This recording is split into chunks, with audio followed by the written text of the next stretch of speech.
ধারাবাহিকভাবে নেতাজির উদ্দেশ্যে অসম্মানজনক মন্তব্য করেছেন অনন্ত মহারাজ। 12 তারিখ মুখ্যমন্ত্রী একেবারে স্পষ্ট হুঁশিয়ারি দিয়েছিলেন, বলেছিলেন আইন সবার জন্য সমান।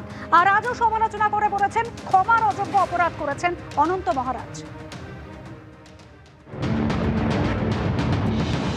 ক্ষমার অযোগ্য কাজ করেছেন তিনি, তারপরেও তিনি একজন বর্ষিয়ান মানুষ, সিনিয়র নাগরিক হিসেবে আমার মনে হয় এটা ইতিবাচক হিসেবে দেখা উচিত। আইনের পথে চলবে।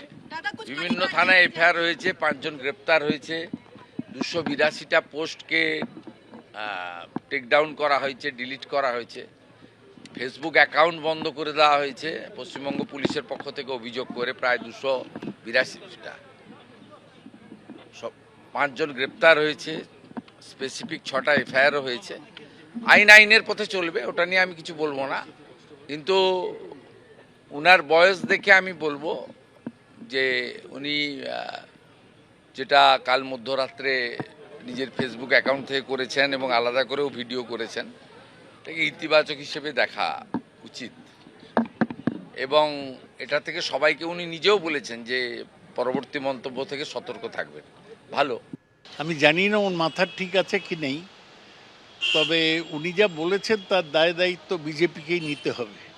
তার কারণ তিনি বিজেপির টিকিটে নির্বাচিত সাংসদ। তার বিরুদ্ধে মুখ্যমন্ত্রী বলছেন নেতাজির বিরুদ্ধে কথা বললে তাদের বিরুদ্ধে আইনগত ব্যবস্থা হবে। তা অনন্ত মহারাজের বিরুদ্ধে আইনগত ব্যবস্থা নেওয়া উচিত। শুধু ক্ষমা চেয়ে এর থেকে নিষ্কৃতি পাওয়া যাবে না। ওর কথাবার্তা গভীরভাবে বাঙালিদের স্পর্শ করেছে। ওকে গ্রেপ্তার করা হোক। মুখ্যমন্ত্রী অনন্ত মহারাজ, মুখ্যমন্ত্রী তো বলছে যে নেতাজির বিরুদ্ধে বললে তাদের বিরুদ্ধে ব্যবস্থা নেওয়া হবে, সুতরাং সেটাই নেওয়া হোক। তিনি তো অপরাধটা করেছেন, ক্ষমা চেয়ে সেই অপরাধ থেকে মুক্তি পাওয়া যাবে না।